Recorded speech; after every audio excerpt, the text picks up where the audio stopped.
Hello, and welcome to Online with SFFP. I'm Kathy Rose O'Regan, Executive Director of San Francisco Film Preserve. SFFP is dedicated to highlighting our shared film heritage through restoration, preservation, access, and advocacy. We are currently working on 9 restoration projects, 2 Blu-ray publications, and have just announced pre-sales for our 4K Garden of Eden Blu-ray with our wonderful friends at Flickr Alley. We also have 2 very big announcements coming up in the next few weeks, so be sure to follow us on your social media platform of choice to keep up to date. You can find us at SF Film Preserve. SF Film Preserve, yes, that's our hashtag. So to support our commitment to advocacy, we started this monthly online series to spotlight some of the incredible things happening in the world of film heritage. Today's presentation by Alex Feliciano Mejía is titled What the Propaganda Can't Constrain, Restoring Guatemala's Oldest Moving Images. Alex is an assistant professor of critical and digital literacy at San Francisco State University, where he works at the intersection of experimental cinema, archival research, and audiovisual pedagogy. He is currently collaborating with the Cinemateca Universitaria of Guatemala's Universidad de San Carlos on the assessment, cataloging, and digitization of a collection of approximately 800 films produced by the Tipografía Nacional between 1920 and 1950. Alex will present on this collection of the oldest surviving moving images in Guatemalan history and pose questions they open up about what archives can do. Today's talk will be followed by a Q&A, so if you have any questions, please just pop them in the Q&A at the bottom of the screen. So now, without further ado, I would like to invite Alex on screen. Thank you very much. Great. Okay, welcome everybody. Thank you for being here. I'm really excited to share about a collaboration I've been engaging with the Cinemateca Universitaria in Guatemala City. And yeah, to share about what I think is a really important project, and I hope that this is the beginning of a dialogue with some of you all too, or a continuation of a dialogue with some of you all. I have an image here of a former director of the Cinemateca Universitaria with some of the collection of 35mm nitrate films that were mentioned here. And I want to start with some acknowledgments. Oh, I want to actually first start saying that I'm going to be toggling between my screen and my notes here, so excuse me if I go back and forth. I may have to. I want to first acknowledge the staff of the Cinemateca Universitaria, Enrique Torres, Javier Corleto, who's its director, Manolo Cesar Sosa, Sergio Pozuelos, Natalia Sanchez, who was an intern this past quarter and also a graduate student in France studying film preservation, and Dr. Minor Carrera Mejia, who is a historian who works with the Cinemateca. These folks have all been crucial to this ongoing partnership. Everything I've learned about Guatemalan film history has been shaped in some way by these folks, and I'm so grateful for their collegiality and camaraderie. I also want to thank Dr. Edgar Barrias, who's the preeminent historian of Guatemalan cinema, whose book La Suiza Tropical has been crucial to my own learning on this, and whose also his collegiality and camaraderie has been just absolutely essential. And I also want to thank the Bay Area partners who've been part of this. So specifically Alex Cherian from the San Francisco State Bay Area Television Archive, who was the first person who supported this project by donating scanning time. So his act of transnational archival solidarity and mutual aid with scanning some of these prints I'm going to be showing you all has been crucial. I also want to thank Rick and Megan Prelinger from the Prelinger Archive, who've been also crucial in engaging in solidarity and mutual aid with this project. And finally, Canyon Cinema, in particular, Brett Cashmere, the executive director, who has been the fiscal sponsor for a grant that we got for this that I'll talk about a little bit later. All these folks have been crucial. Thank you all so much. I'm so grateful for your support and for your work.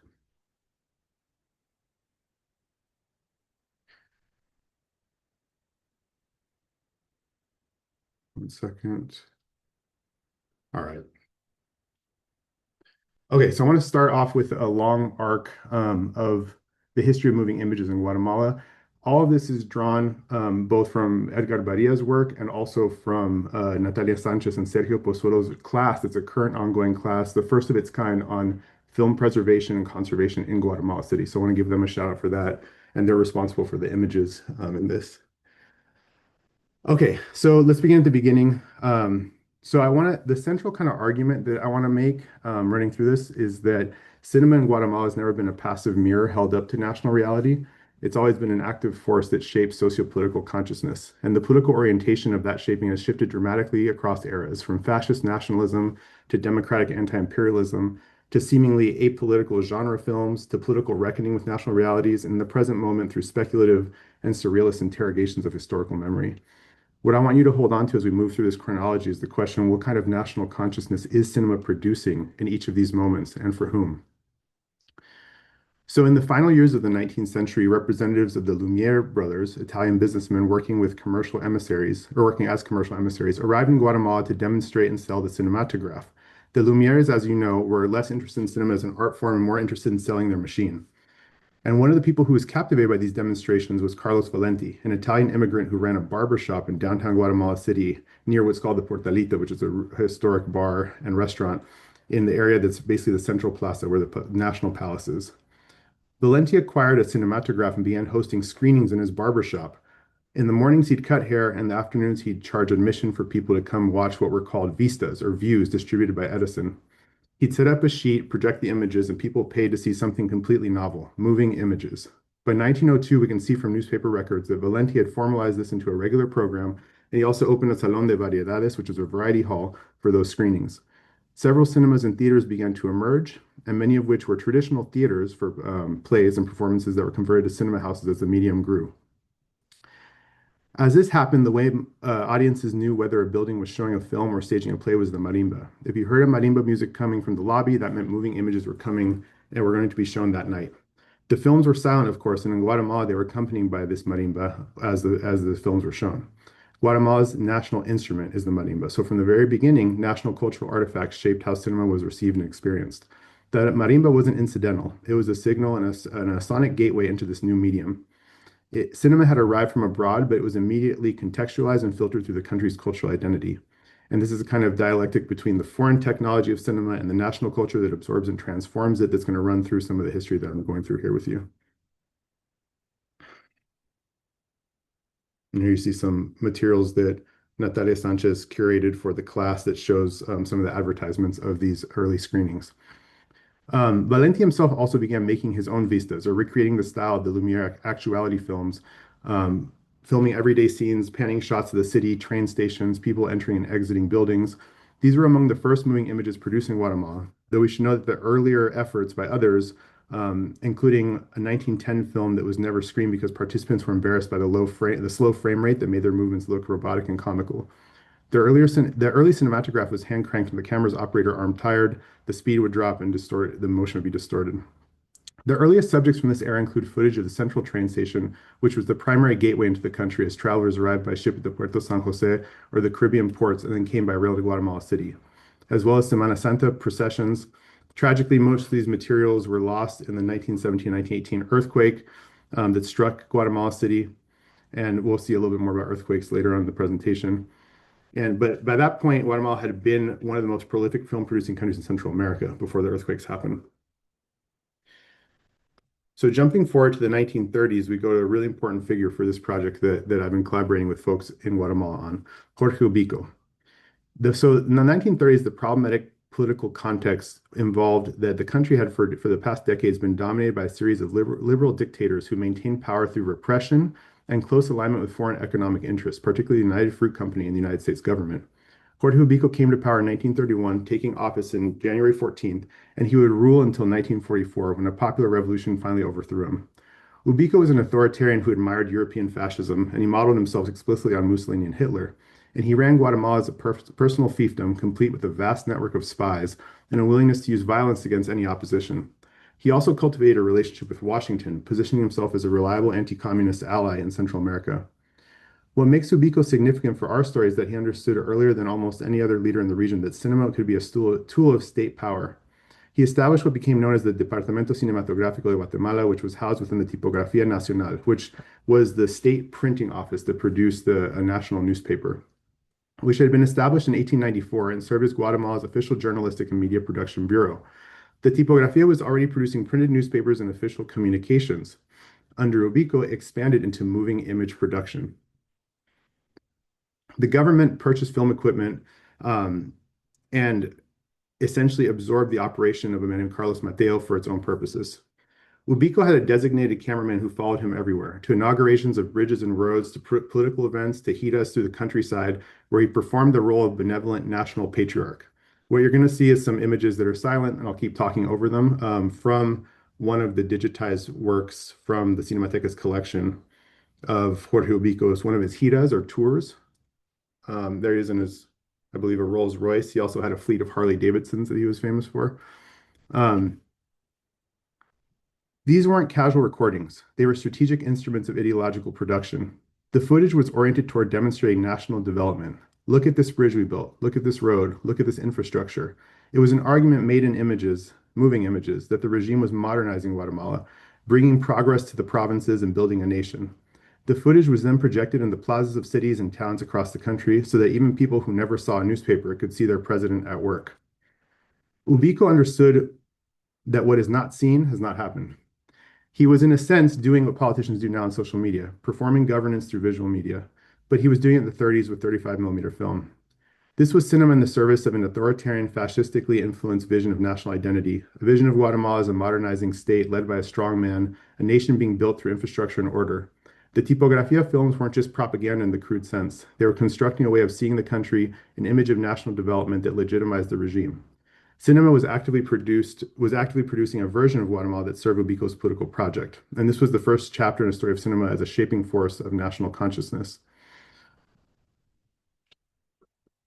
So I'm going to come back to the Tipografía in a bit. It's really crucial as a foundational part of Guatemalan cinema history, but I'm going to skip forward and share the arc of decades leading up to the current period and then go back to this collection. Okay, so starting in the 90s, and again, this material has been really well studied by both Edgar Barrias and is being taught right now by Natalia Sanchez and Sergio Pozuelos through an open class. And it's really exciting because there's 45 people in the class, and it's like first of its kind class on film preservation and conservation. So I just want to appreciate them for teaching, being my teachers, and I'm excited to share this with a English-speaking audience in the United States.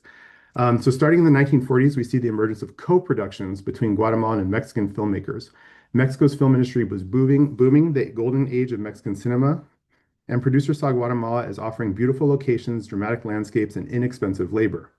These so-called co-productions range from melodramas to religious films, and they reveal an interesting cultural dynamic.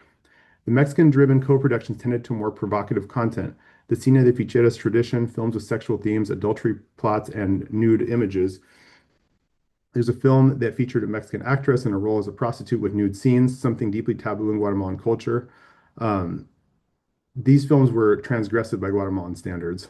And there's a telling anecdote that was shared by Sergio in the class. During the filming of one of these co-productions, the sitting president of Guatemala apparently took an interest in the lead actress and invited her to his home. The Mexican producer responded reportedly saying, "I brought artists, not prostitutes." And the production had to relocate to El Salvador to finish shooting. This gives you a sense of how film production was entangled with political power. The Guatemalan films, by contrast, leaned toward religious themes. El Hermano Pedro about a colonial era Franciscan friar, and El Cristo de los Milagros. For the most part, the co-productions with Mexico were commercial ventures, not political ones, and the purely Guatemalan productions gravitated toward these religious themes. There's one exception that's fascinating that I learned about in the course, which was called Nascara, which dealt with themes of agrarian reform and indigenous dispossession, and which was lost for over 6 years before being rediscovered. However, the landmark of this era, one of the most significant films in Guatemalan history, is El Sombreron, which was the first fully Guatemalan-produced sound film, feature-length sound film. El Sombreron is a narrative feature built on one of Guatemalan's most enduring national legends, the figure of El Sombreron. I'm going to cut to about 2 minutes here just so you can see the title card, and a bit of the film. I'll turn it down at first and then turn it up.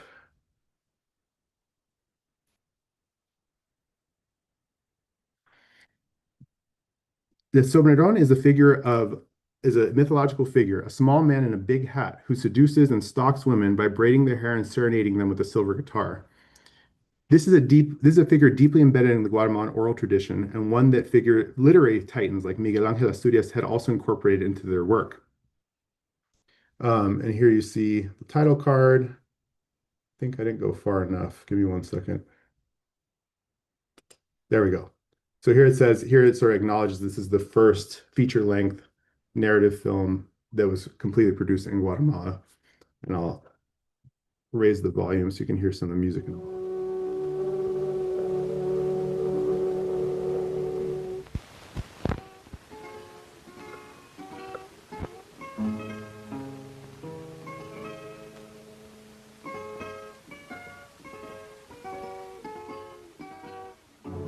I'll let this run as I keep talking a little bit more about this film. So the film was entirely produced with Guatemalan resources. They did it with their own money and their own style. And as Natalia Sanchez has pointed out, with a Guatemalan accent and all. El Sombrerón represents a crucial shift in what kind of national consciousness cinema was producing. Where the Tipografía films under Ubico produced a fascist vision of national identity, and the Revolutionary Era films that I'll talk about a little later between 1944 and 1954 produced a more democratic anti-imperialist vision, El Sombrerón produces a kind of cultural mythological consciousness, a sense of national identity rooted not in political ideology per se, but in shared stories, in the oral traditions that bind Guatemalans together regardless of regime.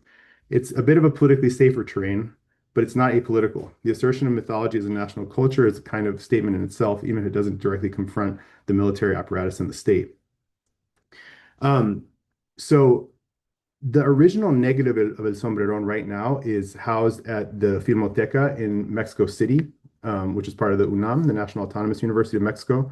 And the story of how it got there is really interesting. So Genaro Cotom, who's a really crucial figure in Guatemalan film history, he was a director of the Cinemateca at one point, and I believe in either 1991, somebody can correct me in the chat perhaps, but in the early 90s, he traveled to Mexico to restore this negative and to produce a 16 millimeter print. However, when the story goes that as he was exiting Guatemala at the airport, he was brought into an interrogation room and interrogated by the Guatemalan TSA or officials or the security apparatus there at the airport and threatened with having the film taken away from him. They were asking him, "Why do you have this film? Are you trying to steal it?" And he felt, in conversations I've had with him, that he was being threatened with having the film taken from him by people who may have seen it as having some type of financial value. So there's this whole story of like how he had this super harrowing adventure at the airport. Eventually, he was let go and was able to travel to Mexico, made it there. But as a result, he left the original negative film there so that he wouldn't potentially have it confiscated later on upon return. So the original stayed at UNAM for safekeeping, and today duplicate prints in 16 millimeter and Betacam exist at the Cinemateca. What you're seeing here is a scan of one of those 16 millimeter prints that Genaro made that I brought to the Prelinger archive and who generously scanned it and is now the digital file and the 16 millimeter print is back at the Cinemateca as of February of this year. All right, and then I want to show you that this is one thing that's really significant. So I'm going to talk about Jairo Bustamante in a little bit, but as some of you may know, he's one of the probably the most well-known Guatemalan filmmakers today. Some of you may have seen Ishkanul or some of his other works, but he has a work that's being made now called El Sombrerón, which is based on this original film. So there's just a little bit of the significance of this 1950s film in the present moment. All right, so going quickly, so the 1960s and 70s are a period of institutional formation and creative ferment. Co-productions with Mexico continue, now including Luchador wrestler films, which rode the wrestling craze sweeping both Mexico and Guatemala, as well as the works of producers like Rafael Lanuza. What's striking about the cinematic production of this era, the Luchador films, the genre pictures in general, and the religious dramas is how remarkably and seemingly apolitical they are, given what was actually happening in the country. The 1960s and 70s saw the rise of the first guerrilla formations, the intensification of labor insurgency on the western coastal agricultural estates of Guatemala, and the beginnings of the state terror that would culminate in the genocide of the 1980s. None of this registers in the commercial cinema of the period, though. The genre films of Lanús and others exist in a kind of parallel universe, like entertaining audiences while the political foundations of the country were being violently contested. Cinema in this moment was attempting, arguably, to provide an escape from the national reality. However, one important institutional development of this period is the rise of cineclubs, or film clubs, and their evolution into archival infrastructure. In the 1960s, Enrique Torres, a journalist, musician, editor, of a literary magazine at the Universidad de San Carlos, Guatemala, which is the USAC, USAC, which is the National Autonomous University of Guatemala, returned to Guatemala from exile in Argentina, where he befriended Carlos Jurado, a major figure in Argentine film preservation. Jurado is credited with the restoration of the films of Carlos Gardel, and he was deeply committed to the idea that Latin American countries needed to build their own archival institutions. Jurado told Torres that every country needed to generate spaces for consuming its own national cinema, because Latin America was being bombarded with North American film and needed to rescue and value its own production. Torres returned to Guatemala and co-founded the Cine Club Carlos Valenti, named after the Italian barber projectionist who had started it all.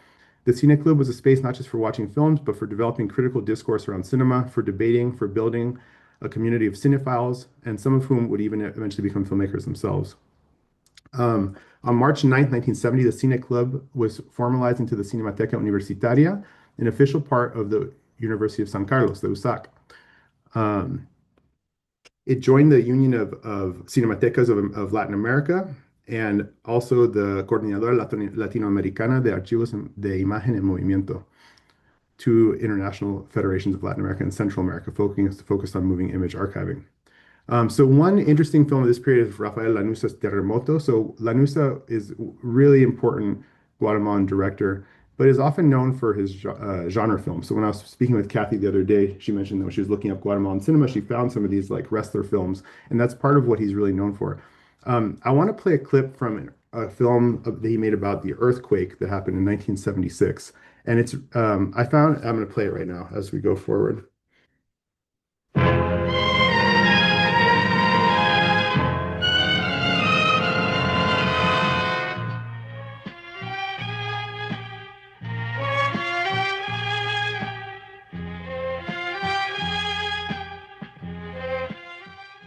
I'll let that run as I talk. So what I find interesting about this film is its formal hybridity. So Lanuza tells a fictional story about a newlywed couple on their honeymoon when the big earthquake strikes. So this earthquake was a huge one where I think 23,000 people died. On a personal level, this was a major reason why my dad immigrated away from Guatemala and came to the United States because of all that he lost. And so many people lost this. When I was in Guatemala in February at the Cinemateca working with the colleagues there, they screened this film at their Martes de Cine, which I'll talk about a little later, which is one of their weekly film screening events. And it was powerful how many people shared their own stories of surviving this earthquake. And it's just a really heavy event in so many people's memory. I'm going to skip forward. Excuse me one second. This is where I need to go back for a second. Oh yeah, 3430. Thank you. So I want to skip to this part here, and I'll talk as I go there. Okay, so this is a scene where the newlywed couple is trapped. The hotel where they had their honeymoon collapse. He's exiting it. So as I was saying, Lanuza tells a fictional story. A newlywed couple on their honeymoon when the earthquake strikes. The wife trapped under a collapsed wall. But he undercuts it with a type of cinema verite footage that he himself shot in the immediate aftermath of the disaster. When the husband escapes the hotel, what you see outside is not a film set, it's the actual devastation. The blending of documentary and fiction, of witness reality and constructed narrative anticipates the formal strategies that we associate with much later filmmaking, and it connects to a tradition in Guatemalan cinema of using the national catastrophe, whether natural, seemingly natural, or political, as both subject matter and a formal challenge. I'll raise the volume for a second so we will watch about a minute of this.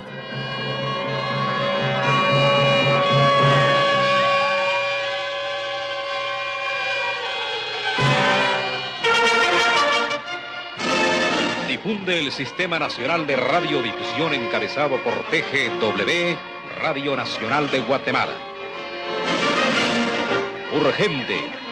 De acuerdo a los datos suministrados a última hora, el gobierno de la República informa que el desastre nacional que conmueve a los guatemaltecos es sin precedentes en la historia.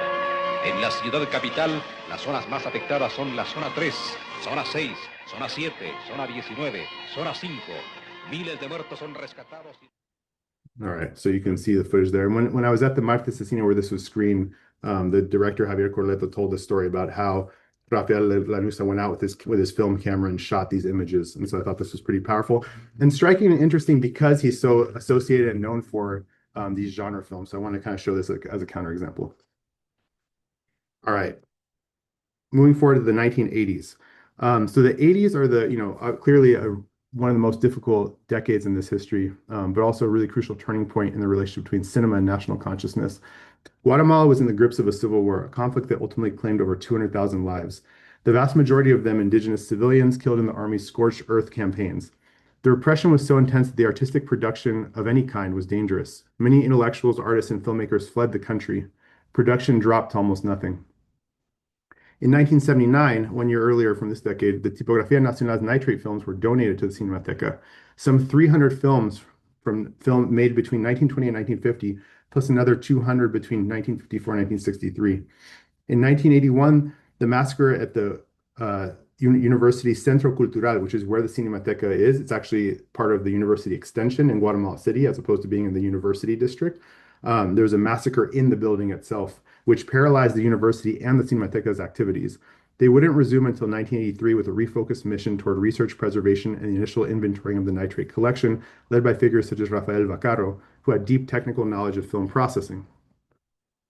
But the 1980s also mark a turning point, the moment where independent and experimental Guatemalan filmmakers began using cinema as a deliberate intervention in national consciousness. After decades of apolitical genre production, a new generation of filmmakers, shaped by leftist ideologies, by exile, by the experience of state terror, decided that cinema had to engage directly with national reality, had to participate in the struggles to transform it. During the repression, a group of Guatemalan filmmakers in exile in Mexico conceived and carried out the Taller de Cine of the USAC, connected with the Faculty of Communication. One of the figures in this is Sergio Valdez Pedroni, who had been studying filmmaking in Mexico City, along with Mario Recinos Lima and others who were part of the communication department, who came together and created a filmmaking workshop. Taller de Cine just means filmmaking workshop.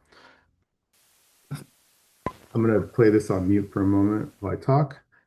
This is a digitization of one of the Taller de Cine's works that was digitized by Alex Cherian at the Bay Area Television Archive last year. And this was screened at ATA, an event that I hosted with some colleagues focused on Guatemalan cinema. I'll talk a little bit as you see this.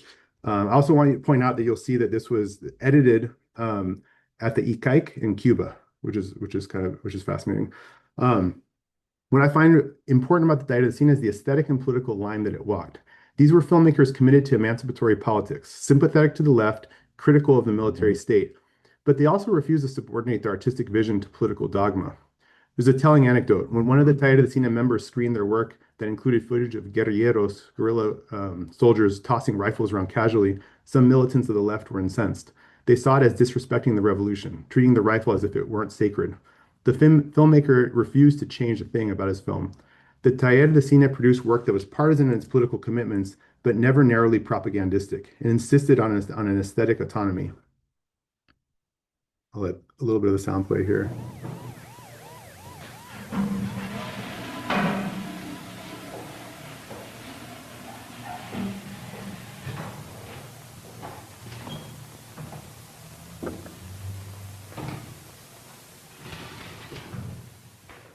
So this film is about a poet who's reckoning with the political defeats, which is what I find really compelling about the work, is that they're not cheerleading revolution. They are revolutionary-minded artists, but they're not dogmatic. They refuse the sort of narrow kind of social realism of a lot of leftist filmmaking, of some leftist filmmaking at this time, and instead engage in this kind of more open-ended work that explores what it means to lose and what it means to not realize the utopian and emancipatory visions that you fought for and dedicated your life to. Before I go to this, I'm gonna let this keep playing for a little bit and just talk. So parallel to the Taller de Cine, there was also other organizations that contributed to the ecology of film culture. There's the Intercap and the Alianza Francesa, who both hosted film workshops, and these were both spaces. So all three of these spaces were really crucial to cultivating a scene similar to the cine clubs, where people would engage in discourse and discussion around film, as well as engage in filmmaking practices themselves. And a lot of the people who worked at the Cinemateca were part of these. Genaro Cotom, who's the guy who carried the Sombreron film to Mexico City, himself was part of the Intercap, as well as the workshops with Taller de Cine of the USAC, and as well as the Taller de Cine that Justo Chang also led. And he talked to me about how formative these spaces were for just like talking about film, watching things, building camaraderie with people, and also developing some filmmaking chops. This is the Central Plaza of Guatemala City for folks who have been there and want to see, see these older images as well as folks who have not been there.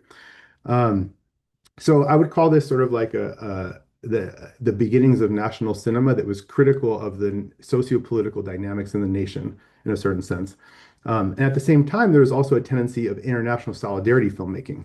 Two significant films that were made by non-Guatemalans, Pamela Yates's When the Mountains Tremble and Navas El Norte, are examples of solidarity cinema, which is filmmaking by outsiders that draw and amplify the emergent Guatemalan national political reality, taking it in a direction aimed at influencing international audiences and understanding the political context of the country. And here's El Portalito that I mentioned earlier, which is this historic bar.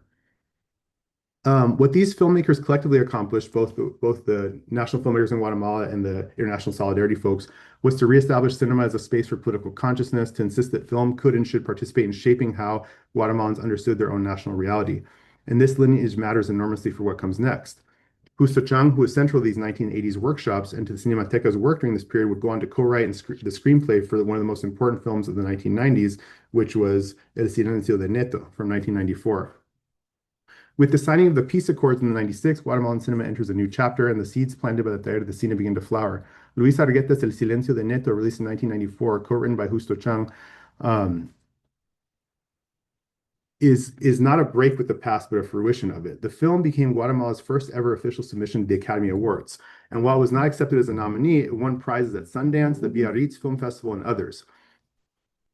It was awarded prizes, and juries claimed that it cited its maturity in cinematic language and the clarity with which it communicates its vision of Guatemalan history. For the first time, Guatemalan cinema was being recognized on the international stage, and for the first time, Guatemalan cinema, in a feature-length, internationally recognized work, was acknowledging its own national political realities. The film itself is a masterwork of a political allegory set during the 1954 counter-revolution, which is also when the CIA coup happened. The boy Neto can't speak his truth. His conservative anti-communist family silences his questions, his curiosity, and his affection for his more progressive uncle who dies. The silence of the title operates on multiple registers: the suppression of a child's voice, the suppression of democratic aspirations, the silencing of an entire political tradition after the coup. After the peace accords were signed, which formally ended the Civil War, there was an initial wave of films focused on war and its aftermath. La Hija del Pluma, Las Cruces, others that engaged directly with that conflict. So there's a turn toward continuing that tradition of engaging directly with national realities. There was Puro Mula, which found large domestic audiences by telling stories with humor rather than trauma. So there's a lot of films that were from diverse angles that were made, both feature-length narrative films, shorts, and also documentaries. I put Ishkanul on the right there, which was from 2015. Because as I mentioned before, as a lot of you may have probably seen that film and recognize Jairo Bustamante as a really key filmmaker on the international scale. And this was his debut feature film, which was set among a Cachiquel Maya community on the slopes of a volcano, which won the Silver Bear Award at the Berlin International Film Festival and over 60 international prizes. It was Guatemala's second ever Oscar submission after El Silencio de Neto 20 years earlier. What makes Bustamante's work so important for the argument I'm trying to work on here is his use of speculative surrealist techniques to address the specificity of indigenous oppression, something the leftist cinema of the 80s, for all its political commitment, had started to work with a little bit, but hadn't fully realized. His 2019 film La Llorona reimagines the Mesoamerican legend of a weeping woman as a Mayan princess seeking justice against a retired general responsible for the genocide of the Ixil Maya, a barely fictionalized version of dictator Efraín Ríos Montt. Bustamante chose the horror genre deliberately, making market research showed it was the most popular genre in Guatemala, and he wanted to smuggle political consciousness as a form people could actually watch. So this is the arc that I've been trying to get at as I pivot to the final part of my presentation, that the Tipografia's fascist inflected cinema of national development moved through was challenged by the democratic anti-imperialist films of the revolutionary period, which then kind of retreated into the cultural mythology and the seemingly apolitical genre films, and then led to this kind of political reckoning of the 1980s with the film workshops, and leading into the Silencio de Neto, and ongoing now with all the contemporary filmmakers. Cinema in Guatemala has gone through producing a wide range of political interventions through the moving image medium. The through line that connects all of it is that cinema has never been a passive medium. It's always been an active force shaping what Guatemalans understand about themselves. And crucially, I wanted to say just briefly too that contemporary institutions like Casa Comal, which is a filmmaking school that's really crucial in Guatemala, was founded by participants in the 1980s film workshops. And so the history of the 80s kind of rise of national cinema continues to shape the present institutions. Okay, so now I want to move into the Cinemateca Universitaria. So the Cinemateca Universitaria Enrique Torres functions as Guatemala's de facto national film archive. It operates out of the Universidad de San Carlos in Guatemala City and houses thousands of reels of 8mm, 16mm, and 35mm film, in addition to magnetic mediums, VHS, audio cassettes, and Betacam tapes, among others. Its core mission is preservation, conservation, and diffusion of Guatemalan film culture. One of the ways that they do this is through their Martes de Cine, Tuesday screenings that are open to the public, where the staff presents historical films, provides context, and facilitates discussion. They're part of regional and international networks and are considering joining the FIAF.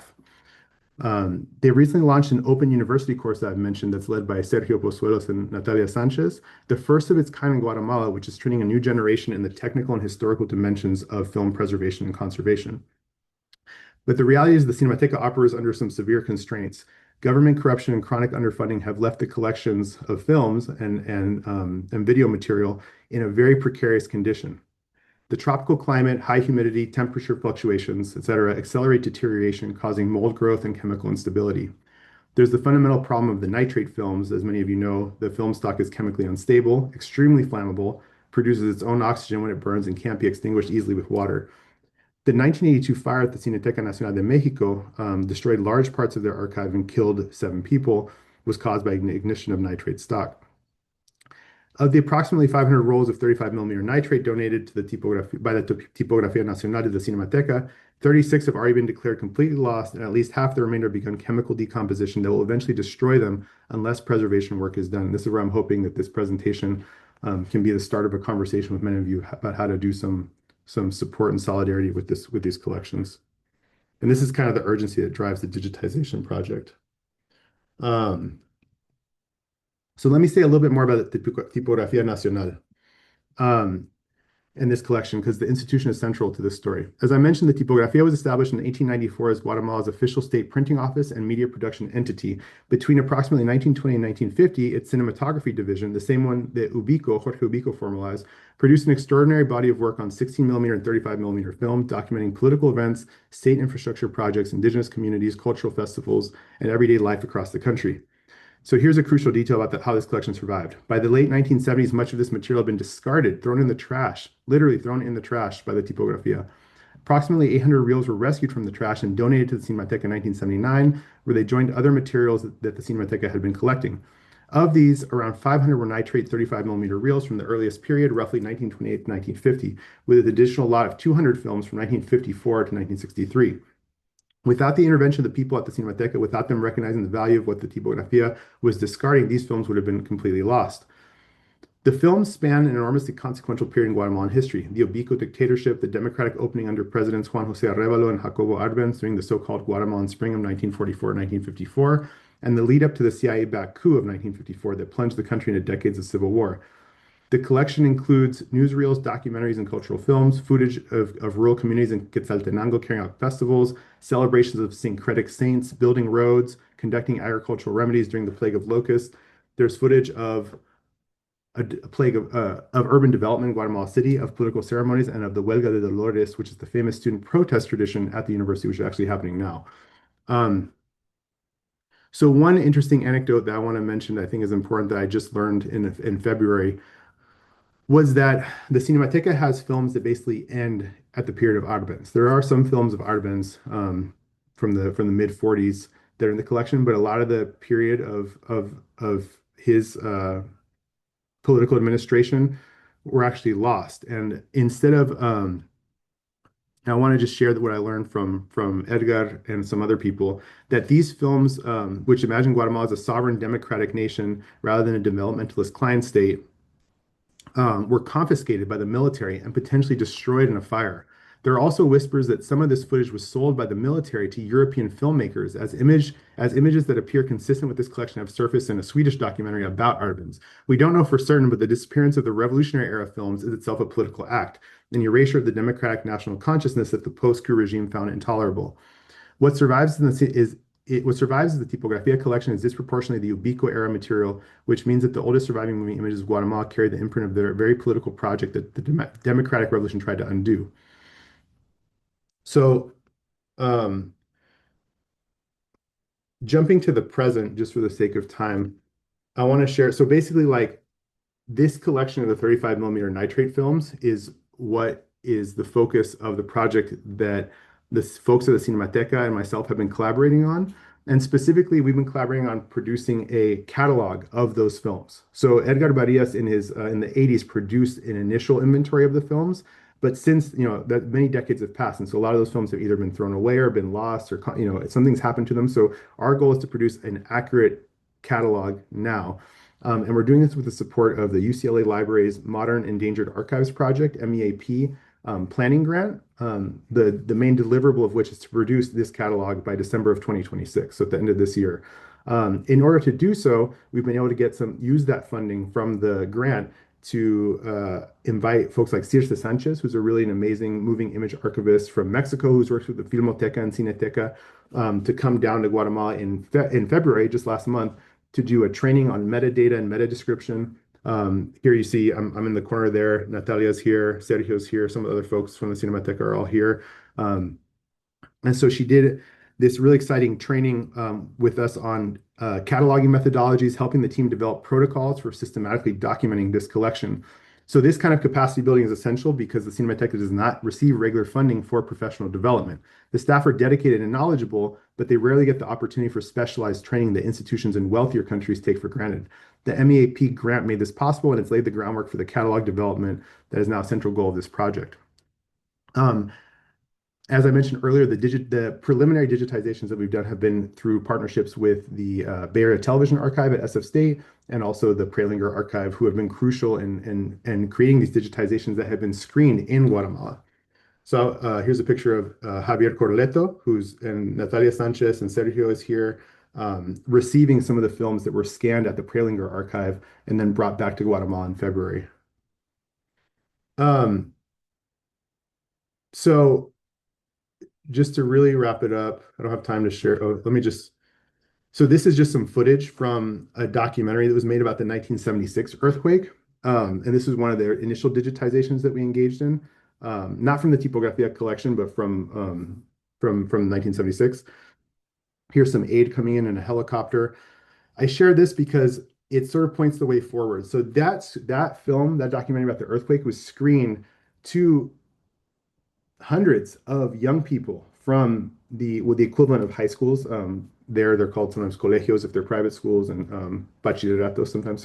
So the equivalent of high school students in Guatemala were able to not only watch images of this documentary of the 1976 earthquake, but also get presentations from seismologists who, in hand with the film, were able to talk about earthquakes in the area and also talk about safety. And so there's sort of this like multifaceted educational project emerged from the active digitization that happened at San Francisco State. And so I share this because this is sort of like the way forward, that for myself as someone who does educational research, in particular education on media education and film education, I'm interested in how ongoing partnerships with teachers and students, community activists can be a key part of not only viewing films, but of producing the metadata that describes who's in those films. So when you see the fascistic propaganda films of Ubico, there's indigenous communities, there's labor leaders, there's different figures in the shots. And those are figures that can be identified by folks who are engaging with those films today. Perhaps not as individuals, but in terms of the communities they come from and the traditions that they're carrying out. So my hope is that with ongoing support, we can create more spaces for Guatemalan youth and Guatemalan educators and historians and filmmakers to engage these films as living artifacts. I also hope, as someone part of the Guatemalan diaspora in the US, that those of us who grew up in the United States can use these films as educational media to engage in our own sort of national consciousness and to develop a sense of broader identity. And I think that that's what it's been interesting to see how folks in Guatemala engage with me on that topic. I think folks are really excited that Guatemalan American descendants in the US are interested in what's happening in Guatemala, but not only in Guatemalan politics and social realities in general, but in particular on these collections of films. So with that being said, I'm gonna say thank you for checking this out. I hope this sort of like tour de force of the history of Guatemalan cinema and also of this particular project has been something that is engaging for you. And I truly hope that we can be in communication in some way. Please, I hope that I get an email in response to this presentation so that we can keep the project going. And thank you so much, Kathy, for facilitating. Thank you, Alex. I could honestly listen to you chronicling the history of Guatemalan cinema for many more hours, but I know you have limited time, as do all of our attendees, I'm sure. So we've got a few minutes for a Q&A. So if anyone has questions, please pop them in the Q&A at the bottom of the screen. And I also have many questions, as always.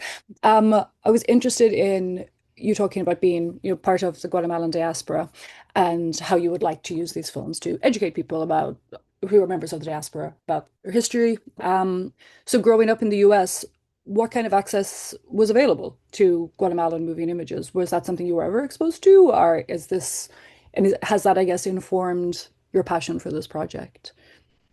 Yeah, I mean, on a personal level, yeah, my dad definitely played me a lot of films that related to Guatemalan, socio-political realities, When the Mountains Tremble, El Norte. But it's interesting that the films that I was introduced to were the ones made by non-Guatemalans about Guatemala. And I think that's like probably for a lot of, I can't speak for anybody else, but my sense is that for a lot of us, that's how we get introduced to it, which is not bad. I mean, those are good films, important Yeah. films. Um, but I think that even folks who immigrated out of Guatemala during the late 70s or throughout the 80s during all the political conflict, like may have not even had the chance to be exposed to these materials. So I think that's yeah, it's my hope is that we can do something about that, and even collaborating with Michelle Segura on the screening at ATA of some of these films. It was cool to talk with her as someone who also is of Guatemalan descent, like about how Mhm. like we haven't learned about a lot of these things. But we have had a lot of us have interest in our families, photo archives or archives of letters, and so I think there's a lot to be done in terms of Guatemalan diasporic archive projects here in the U.S. But there's, I mean, the joy of a moving image is that you can, see the reality of how a life was lived in a very like visceral form. Yeah, as a person who comes from a small nation overseas that doesn't have a very large filmic history, the importance of this power of seeing images of forebears, I think, is can't be understated. Um, and also, so you just spent some time in Guatemala, working on the cataloging workshop. What are ways that, like, what is this the sort of supports you would like to see arise from the research that you're doing, the project you're working on? Like, what's the reality of how this digitization and cataloging project can be supported? The big goal, and to be frank too, like the initial trip I went in December of 2024 to meet with the Cinemateca folks, that's where I met Edgar, who's in the chat, who I'm really grateful for being here. Like I spoke to some people who were really concerned about me bringing films out of Guatemala into the US, which is Wondering, totally yeah, understandable, right? Like I mean, like very much that's so. not even just in terms of like the stewardship of the films in terms of their kind of physical Hmm. care, but just in terms of the political reality that there's a history of folks from the imperial centers, like extracting cultural artifacts and not bringing them back, and there's also history, frankly, of folks from Guatemala taking things out of Guatemala and like not bringing them back. So there's some opportunism there also, but yeah, that's been a big concern. So the real answer to that is that we need to be able to Guatemala, the Cinemateca needs to get a film scanner. Hmm. That's the big goal, is if they can get a film scanner, then there's no need to take these films out and scan them. Really, the taking them out to scan them has been just a provisional thing to create kind of proofs of concept of the value of the material. But that's the big hope. So if there's folks, who have ideas about grants or things like that, I mean, I'm in touch with the folks at UCLA, and we're going to apply for their next grant. And if the project grant, if we could realize that which would be a dream, we could buy a film scanner, buy the Blackmagic film scanner for the Cinemateca, and hopefully it can become a center of film digitization in Guatemala, but also in Central America more broadly. So that's the hope. And so that's been like, Natalia and Edgar, who are in the chat, have both been a key part of that. And I'm just hopeful for that. So if folks here in the US want to talk about that aspect of it, that's important. I think just in general too, just having access to some of these films, organizing more screenings. We had a screening back in September that was really well attended. There was over 60 people who paid to go to ATA to watch these films, and we have an email list from that. And so I'm hoping to do more screenings like that. Sort of, there's folks who want to collaborate on anything like that. That'd be wonderful too. So I think on those two fronts, like more building consciousness around the film, Guatemalan film history here, and also trying to do some mutual aid support to get them a film scanner down there. And what kind of percentage of the collection has been digitized so far with this kind of initial effort? Very little of the collection itself, because at first there was concern about bringing nitrate film back. So what I brought back, that's why some of the films that I shared with you today aren't even from, some of them, the Jorge Ubico stuff is from our prints that were made actually in Guatemala. They developed their own some type of optical printer where they printed 35 millimeter negatives down into 16 millimeter safety film. So that's like really like ingenious in a lot of ways. And so that's what I was able to bring with me in addition to more recent stuff that was on 16 millimeter. Um, but yeah, so basically very little of it. They do have a telecine, which for a long time they used to create digitizations and also to create magnetic media image versions of the films. So there is some of that, but I don't know the exact percentage, but it's very low. Natalia actually might know in the chat. Edgar also just asked where this presentation will be shared or where he'll be able to share it with students at the National University. So this has been recorded, so we will be posting it online within the coming days once it's been edited for clarity. Basically cutting out all the ums and ahs as a general rule. So it'll be on our YouTube channel, which is San Francisco Film Preserve, and on our website also. All right, so any other questions from the attendees? I actually do have a question about one of the films you were talking about, since I have you. So the Earthquake film by Lenutza. So that was made almost immediately after the earthquake. Is that right? Like within a few years. So how was that received? Like, did people think that it was exploitative? Like in Guatemala, was there a positive reception to this film, or I'm just That's a great question that I don't know the answer to, but yeah. what I can say is that in the audience when it was screened in just in February, like people were in tears, like it was just very emotional, and people really appreciated people at least shared vocal appreciation for seeing that. I didn't hear any critiques necessarily, but that's a good question. I'm curious about that I mean, also. it looks utterly fascinating from this 50-year distance, but if you had just lived through it, I'm fascinated by what a contemporaneous reaction would have been. But yeah, just general nosiness. Yeah. And yeah, I guess just before we finish, since at SFFP we are now working on sound films as well, but we do specialize in silent cinema, so I have a vested interest in that era. I just thought it was really interesting. You were talking about how marimba was kind of the indicator that a screening was happening, because people will sometimes talk about how silent film accompaniment, oh, it's supposed to be on the organ and it's supposed to be traditional and you shouldn't have DJs and you shouldn't have like modern forms of accompaniment. And my argument is always that accompaniment was different in every nation in the world, in every town in the world, So in Guatemala, it was marimba. In Japan, there was benchi. In the US, there was a wide variety of different forms depending on what region you were in. So I love that that's recorded detail that marimba was the sound of silent cinema in Guatemala. I think that's a beautiful thing. Yeah, I was so excited to learn that in the course that I've mentioned a few times now. It was just, yeah, it's fascinating, and it would be lovely to, like, I don't know, do some contemporary performances with some of that history too. And actually, there's one last question on that front. So the advertisements that you shared in your presentation from that era, where, like, is that from the Cinemateca, or where were those So materials? I believe so. Those are from the course that I mentioned. I believe Natalia Sanchez got those at the Hemeroteca, if I'm not mistaken. And they're from the oh my gosh, let me just go back to That's this. all good. Yeah, it's just a The general. Diario Centroamericana, I think. Yep, Oh, Hemeroteca there we go. Nacional de Thank you, Guatemala. Natalia. Great. I'm Yeah, always so just that interested where these yeah. things show up. And I don't know the name of the program that Natalia's in, but Natalia is studying film preservation and conservation in France, and has just Oh, been a okay. huge inspiration for a lot of us. So yeah, shout out Natalia in the chat also for the work she's doing, and she's also doing some really exciting projects that are on social media now that deal with home movies or Great. home films. Yeah, Yeah, yeah, like yeah. 8 millimeter material. that she's digitizing for filmmakers and just people to use. So yeah, there'll be more. I'm excited to try to hopefully at some point invite folks from Guatemala, find a way to invite people up here to share some of their work too. Yeah. Well, it sounds like there's a endlessly fascinating things happening. And I'm excited to hear more and follow the progress of the cataloging and digitization project. And fingers and toes crossed that a printer arrives in Guatemala soon. Yeah. All right. So on that note, I'm going to finish up with just a few just the announcement of next month's event. First of all, Alex, I want to thank you so much for being here, sharing your fascinating research, and best of luck with the future of this research. And I want to thank everyone who attended today. Thank you for taking the time. Next month on Earth Day, which is April 22nd, we will be joined by Sierra Club archivist Joanna Black for her presentation, The Sierra Club Presents 3 Films That Shaped Wilderness Conservation.